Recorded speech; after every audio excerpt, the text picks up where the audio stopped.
Goeiedag, Vanessa Foster van die Bybel in 1 jaar saam met julle. Vandag lees ons saam met Eksodus hoofstuk 24. In Eksodus 20 vanaf vers 22 tot 23 vers 33 praat God met Moses alleen. Nou hier in hoofstuk 24 lees ons dat ander saam met Moses moet gaan, maar steeds op 'n afstand bly.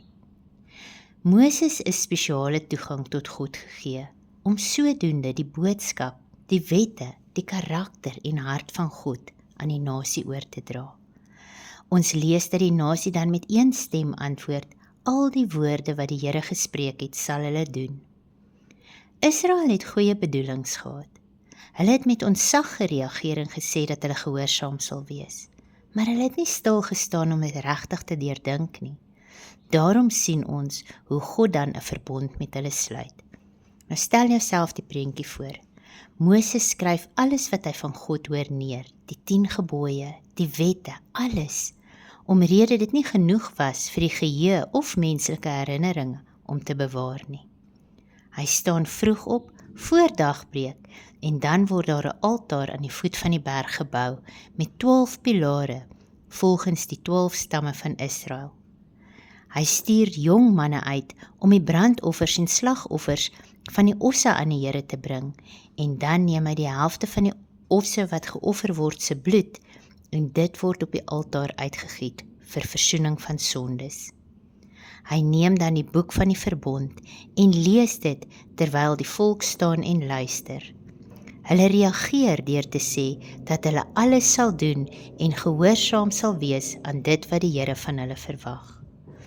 Dan neem Moses die res van die bloed en besprinkel die volk daarmee en sê, dit is die bloed van die verbond wat die Here met julle gesluit het, volgens al hierdie woorde.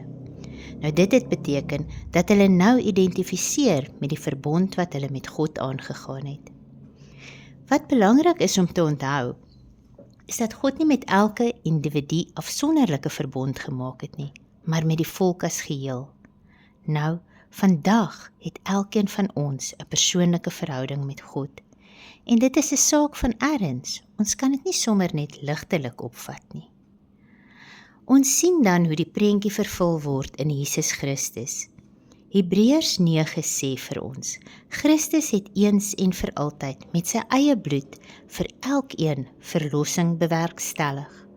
Sy offer aan die kruis bied vergifnis vir sonde en reiniging van gewete, en daarom kan ons nou die belofte van die ewige erfenis ontvang. Vanaf vers 9 sien ons dan iets besonders. Moses, Aaron, Nadab, Abidu en 70 van die oudstes van Israel gaan die berg op. En vers 10 lees, en hulle het God van Israel gesien. Sjoe, wat presies beteken dit? Want ons lees nie dat hulle 'n figuur of 'n persoonlike karaktertrekke gesien het nie.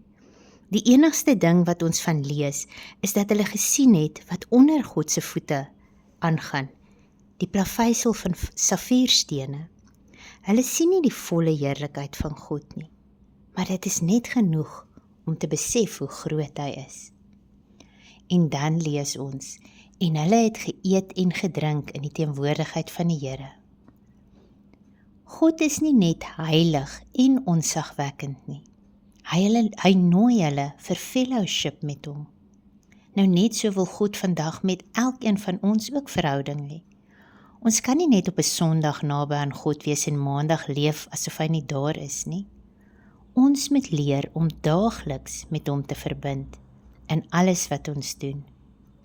Nou na hierdie wonderlike tyd en gemeenskap met God, het God vir Moses gesê om alleen teen die berg op te klim, om langer tyd daar te spandeer. Moses het klaargemaak en vir die ouderlinge gesê, dat Aaron en Hur hulle in die kamp sal lei. Moses het gedink hy los die volk in goeie hande, maar ons sien later in hoofstuk 32 dat dit nie so goed uitgewerk het nie. In vers 15 lees ons, toe Moses die berg opklim, het 'n wolk die berg oordek.